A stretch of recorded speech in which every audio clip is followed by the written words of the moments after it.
हमारे YouTube channel सन forever में आप सभी का स्वागत है। मैं आपको व्यष्टि अर्थशास्त्र के दूसरे अध्याय उपभोक्ता संतुलन को नोट्स की सहायता से समझाने जा रहा हूं, तो शुरू करते हैं। दोस्तों, उपभोक्ता कौन होते हैं? उपभोक्ता वह व्यक्ति है जो अपनी आवश्यकताओं की संतुष्टि के लिए वस्तुओं और सेवाओं का उपभोग करता है। उपभोग क्या है? उपभोग वह प्रक्रिया है जिसमें उपभोक्ता अपनी आवश्यकताओं की संतुष्टि के लिए वस्तुओं और सेवाओं का उपयोग करता है। उपभोक्ता संतुलन क्या है? उपभोक्ता संतुलन से अभिप्राय उस अवस्था से होता है जहां उपभोक्ता अपनी सीमित आय का व्यय इस प्रकार करता है कि उसे अधिकतम संतुष्टि प्राप्त हो। उपयोगिता क्या है? किसी वस्तु के उपभोग से प्राप्त होने वाली संतुष्टि को उपयोगिता कहते हैं। जैसे हम उपभोक्ता किसी भी वस्तु, आइसक्रीम, समोसा, आम आदि का उपभोग करते हैं तो उससे हमें संतुष्टि प्राप्त होती है। उसी संतुष्टि को उपयोगिता कहते हैं। दोस्तों, उपभोक्ता संतुलन को दो विश्लेषण की सहायता से प्राप्त किया जाता है। पहला उपयोगिता विश्लेषण, दूसरा अंधिमान वक्र विश्लेषण। तो पहले हम उपयोगिता विश्लेषण को समझेंगे, उसके बाद हम अंधिमान वक्र विश्लेषण समझेंगे। उपयोगिता विश्लेषण की मान्यताएं, मतलब उपयोगिता विश्लेषण में इन बातों को मान लिया जाता है। पहला, विचारवान उपभोक्ता। उपभोक्ता सदैव अपनी सीमित आय से अधिकतम संतुष्टि प्राप्त करना चाहता है। दूसरा, उपयोगिता गणनावाचक होती है। इसमें प्रत्येक वस्तु की उपयोगिता को गणनावाचक संख्याओं में मापा जा सकता है, जैसे 1, 2, 3 आदि। उपयोगिता को मुद्रा व यूटिल इकाई में मापा जाता है। तीसरा, ह्रासमान सीमांत उपयोगिता। किसी वस्तु की इकाइयों का निरंतर उपभोग करने पर उसकी सीमांत उपयोगिता घटती जाती है। इसे ह्रासमान सीमांत उपयोगिता कहते हैं। चौथा, मुद्रा की सीमांत उपयोगिता स्थिर रहती है। मुद्रा की सीमांत उपयोगिता से अभिप्राय मुद्रा की एक इकाई से प्राप्त होने वाली उपयोगिता से है। मुद्रा की सीमांत उपयोगिता सदैव स्थिर रहती है। कुल उपयोगिता, एक निश्चित समय में वस्तु की सभी इकाइयों का उपभोग करने पर प्राप्त उपयोगिता के योग को कुल उपयोगिता कहते हैं। TU बराबर सिग्मा MU, मतलब MU का जोड़ TU होता है। आप TU व MU तालिका में देख सकते हैं। 6 इकाई पर कुल उपयोगिता 18 है। यह 6 इकाई तक सभी सीमांत उपयोगिताओं का जोड़ है। सीमांत उपयोगिता, किसी वस्तु की एक अतिरिक्त इकाई का उपभोग करने पर कुल उपयोगिता में जो परिवर्तन होता है उसे सीमांत उपयोगिता कहते हैं। MUN बराबर TUN माइनस TUN-1। इसे TU व MU तालिका से समझते हैं। माना N 2 है तो दूसरी इकाई पर कुल उपयोगिता 14 है। पहली इकाई पर कुल उपयोगिता 8 है तो 14 में से 8 घटाएंगे तो 6 आ जाएगा। इस प्रकार दूसरी इकाई पर सीमांत उपयोगिता 6 प्राप्त हो जाएगी। MU बराबर डेल्टा TU बटा डेल्टा Q। इसे हम TU व MU तालिका से समझ सकते हैं। जब मात्रा एक इकाई से 2 हो जाती है तो मात्रा में 1 का परिवर्तन होता है। इसी प्रकार कुल उपयोगिता 8 से 14 होती है तो कुल उपयोगिता में 6 का परिवर्तन होता है। 6 बटा 1 6 ही होता है। इस प्रकार हमें दूसरी इकाई पर सीमांत उपयोगिता 6 प्राप्त हो जाती है। अब हम कुल उपयोगिता व सीमांत उपयोगिता में संबंध के बारे में जानेंगे। उपरोक्त तालिका व चित्र में दर्शाया गया है कि पहला, किसी वस्तु की एक अतिरिक्त इकाई उपभोग करने पर कुल उपयोगिता बढ़ती है तो सीमांत उपयोगिता धनात्मक होगी। दूसरा, किसी वस्तु की एक अतिरिक्त इकाई उपभोग करने पर कुल उपयोगिता में कोई परिवर्तन नहीं होता तो सीमांत उपयोगिता 0 होगी। इस अवस्था में कुल उपयोगिता अधिकतम होती है। तीसरा, किसी वस्तु की एक अतिरिक्त इकाई उपभोग करने पर कुल उपयोगिता घटने लगती है तो सीमांत उपयोगिता ऋणात्मक होगी। चौथा, कुल उपयोगिता व सीमांत उपयोगिता की गणना एक दूसरे से की जा सकती है। MUN बराबर TUN माइनस TUN-1। MU बराबर डेल्टा TU बटा डेल्टा Q। TU बराबर सिग्मा MU। ह्रासमान सीमांत उपयोगिता का नियम, किसी वस्तु की इकाइयों का निरंतर उपभोग करने पर उसकी सीमांत उपयोगिता घटती जाती है। इसे ह्रासमान सीमांत उपयोगिता नियम कहते हैं। जैसे जब हम आइसक्रीम की पहली इकाई का उपभोग करते हैं तो उससे अधिक उपयोगिता प्राप्त होगी। जब हम आइसक्रीम की दूसरी इकाई का उपभोग करते हैं तो पहली इकाई की तुलना में कम उपयोगिता प्राप्त होगी। जब हम आइसक्रीम की तीसरी इकाई का उपभोग करेंगे तो दूसरी इकाई की तुलना में कम उपयोगिता प्राप्त होगी। इस प्रकार आइसक्रीम का निरंतर उपभोग करने से उसकी सीमांत उपयोगिता कम होती जाती है। ह्रासमान सीमांत उपयोगिता का नियम लागू होने के कारण: पहला, आवश्यकता की तीव्रता में कमी। वस्तु की इकाइयों का निरंतर उपभोग करने से उपभोक्ता की आवश्यकता की तीव्रता में कमी आ जाती है। दूसरा, कम महत्वपूर्ण उपयोगों में प्रयोग। जब उपभोक्ता को वस्तु की अधिक इकाइयाँ प्राप्त होने लगती है तो वह उस वस्तु का कम महत्वपूर्ण उपयोगों में प्रयोग करने लगता है। ह्रासमान सीमांत उपयोगिता के नियम की मान्यताएं: पहला, वस्तु के गुण व आकार समान होने चाहिए। दूसरा, वस्तु का उपभोग निरंतर किया जाना चाहिए। एक वस्तु की स्थिति में उपभोक्ता संतुलन की शर्तें: पहली शर्त, जब उपभोक्ता एक वस्तु का उपभोग करता है तो उसका संतुलन अवस्था वहाँ होता है जहाँ वस्तु की सीमांत उपयोगिता व उसकी कीमत एक दूसरे के बराबर होती है। MUX = PX अथवा MUX / PX = MUM। यदि MUX PX से बड़ा है तो उपभोक्ता संतुलन अवस्था में नहीं होगा, क्योंकि X वस्तु की सीमांत उपयोगिता उसकी कीमत से अधिक है। अतः उपभोक्ता X वस्तु का अधिक उपभोग करेगा, जिससे उसकी सीमांत उपयोगिता घटती जाएगी। उपभोक्ता ऐसा तब तक करेगा जब तक MUX = PX न हो जाए। यदि MUX PX से कम है तो उपभोक्ता संतुलन अवस्था में नहीं होगा, क्योंकि X वस्तु की सीमांत उपयोगिता उसकी कीमत से कम है। अतः उपभोक्ता X वस्तु के उपभोग में कमी करेगा, जिससे उसकी सीमांत उपयोगिता बढ़ती जाएगी। उपभोक्ता ऐसा तब तक करेगा जब तक MUX = PX न हो जाए। दूसरी शर्त, किसी वस्तु की इकाइयों का निरंतर उपभोग करने पर उसकी सीमांत उपयोगिता घटनी चाहिए। यदि ऐसा नहीं होगा तो उपभोक्ता संतुलन अवस्था प्राप्त नहीं कर सकेगा। एक वस्तु की स्थिति में उपभोक्ता संतुलन की तालिका व चित्र को पुस्तक में देखें। आप उन तालिका व चित्र की सहायता से भी इसी प्रकार उत्तर लिख सकते हैं।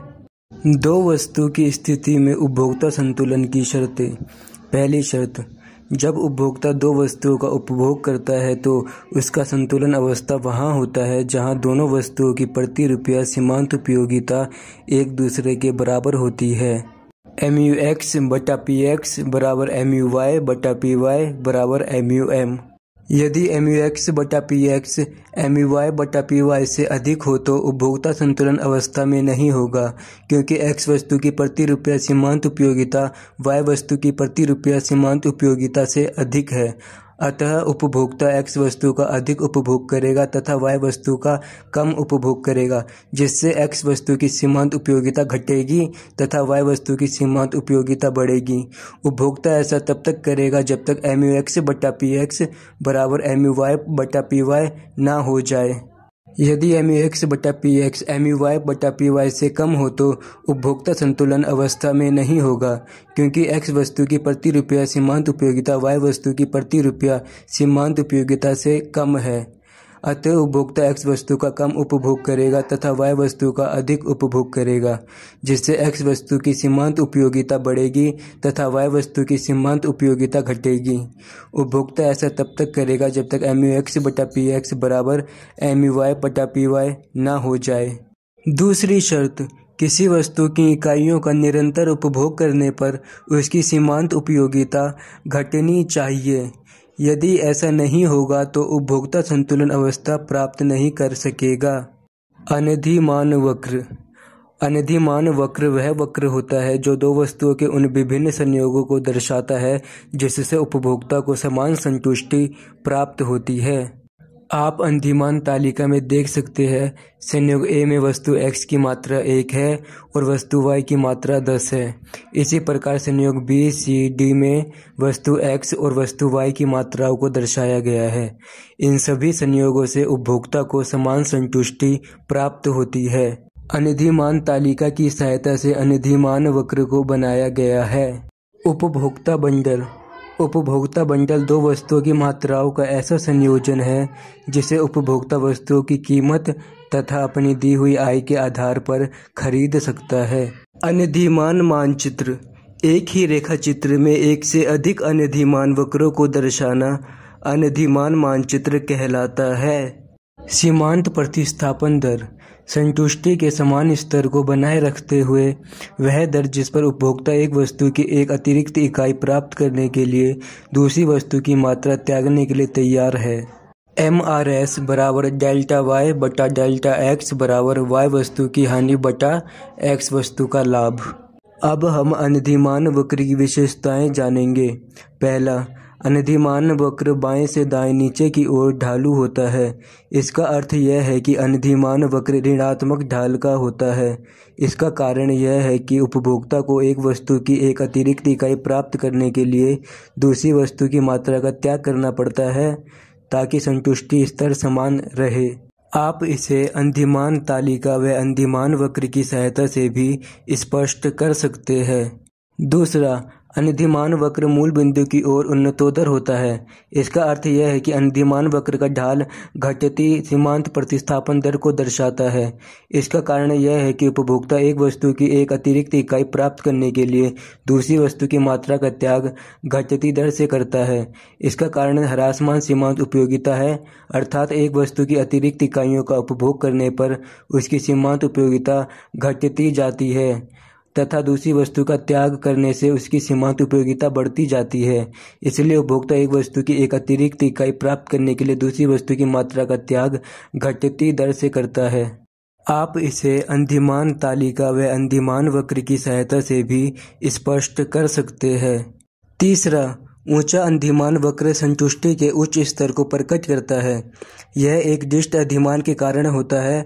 यदि एक ही रेखा चित्र में एक से अधिक अनधिमान वक्रों को दर्शाया जाए तो जो वक्र मूल बिंदु से सबसे अधिक दूर होगा वो उपभोक्ता को सबसे अधिक संतुष्टि देगा, क्योंकि यह दोनों वस्तुओं की अधिक मात्रा को दर्शाता है। इसे निम्न प्रकार से स्पष्ट कर सकते हैं। उपरोक्त चित्र में IC3 मूल बिंदु से सबसे अधिक दूर है, अतः यह उपभोक्ता को सबसे अधिक संतुष्टि दे रहा है क्योंकि यह दोनों वस्तुओं की अधिक मात्रा को दर्शाता है। अतः ऊंचा अनधिमान वक्र संतुष्टि के उच्च स्तर को प्रकट करता है।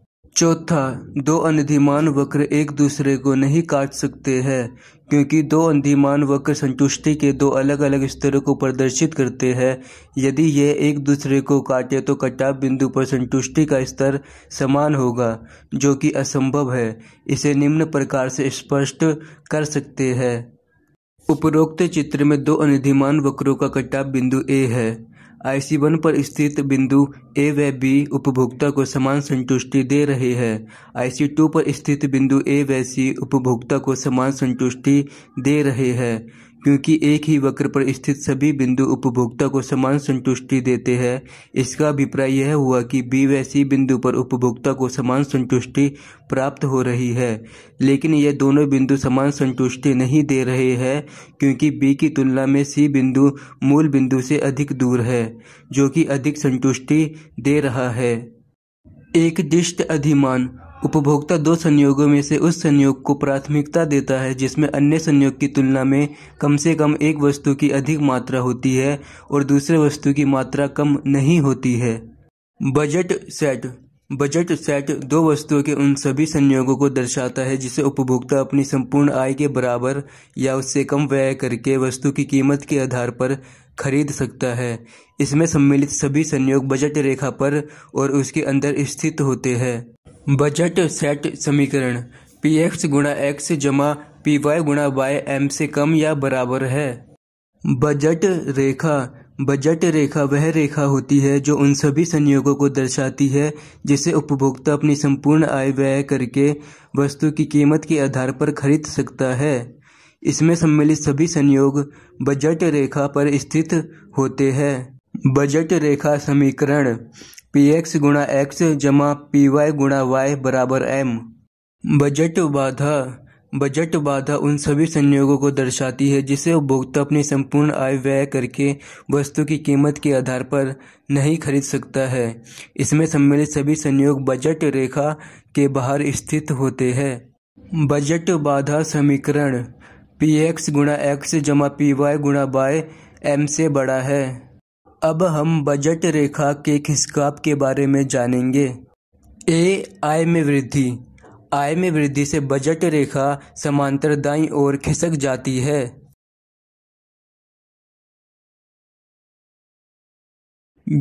आय में कमी। आय में कमी से बजट रेखा समांतर बाईं ओर खिसक जाती है। अब हम बजट रेखा के घुमाव के बारे में जानेंगे। एक्स वस्तु की कीमत में कमी। इससे बजट रेखा में एक्स अक्ष पर दाईं ओर घुमाव होगा। एक्स वस्तु की कीमत में वृद्धि। इससे बजट रेखा में एक्स अक्ष पर बाईं ओर घुमाव होगा।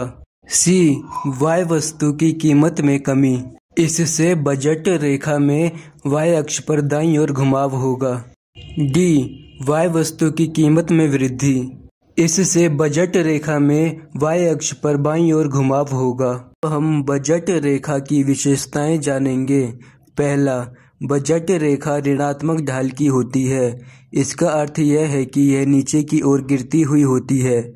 इसका कारण यह है कि एक वस्तु की एक अतिरिक्त इकाई प्राप्त करने के लिए दूसरी वस्तु की मात्रा का त्याग किया जाता है, क्योंकि उपभोक्ता की आय व वस्तु की कीमत स्थिर रहते हैं। दूसरा, बजट रेखा सीधी सरल रेखा होती है।